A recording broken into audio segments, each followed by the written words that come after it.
One of the things that you've talked about is a mistake that you made during the go-go times of 2020 and 2021 around hiring, and this notion that in order to scale, you had to hire a ton. And it's something we saw with all of our portfolio companies. What were the lessons that you learned through that process, and then how have you changed how you've done things afterward? It feels very logical that more people equals better results and more people equals, more stuff being done. But rather paradoxically, I think if you have a very high performing team and a very high performing org, it's nearly impossible to grow it dramatically without losing all of that high performance. A very high performing team of a certain size is almost like this very intricate sculpture and this interplay between all the people in the team. If you add a bunch of people into that, even if the people are great, it just screws the whole thing up. Startups work because you have very high performing teams, and you want to keep those high performing teams intact as long as you possibly can. I think a common startup failure mode is that you have something that works, but everybody in the company is really junior. So then things are scaling, but all the wheels are kind of falling off.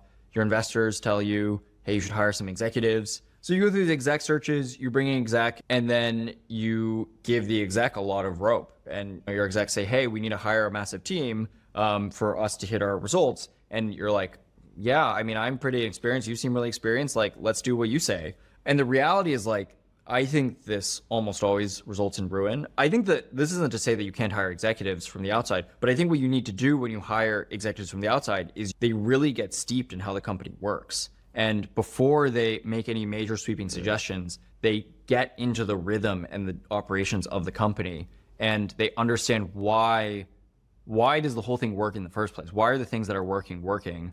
And then they make thoughtful suggestions. Initially, they take small steps, and you sort of you trust and verify each of these small steps, and eventually maybe they can make more sweeping suggestions. And this is where we've made mistakes, is you're not buying some magical bag of goods that is going to bring this magic formula into your business that will all of a sudden make the whole thing work. The other thing on the flip side, there's a founder fantasy, which is, oh, I'm going to just hire a bunch of incredible execs. They'll do all the stuff I don't want to do. And I'm going to be able to sit back and just sort of watch the cogs happen and watch the machine work. And that's also extremely unrealistic, because the reason that you are a good founder CEO is because you make very good decisions over and over and over again over an extended period of time. And to pull yourself out of those decision-making loops is, would be kind of crazy.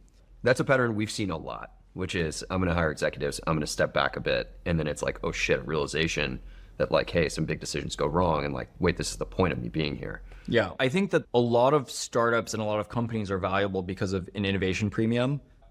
Investors believe that founder-led companies are going to out-innovate the market. And so your job is to out-innovate the market. So you better be in the strategic decisions and innovate. Yeah, for sure.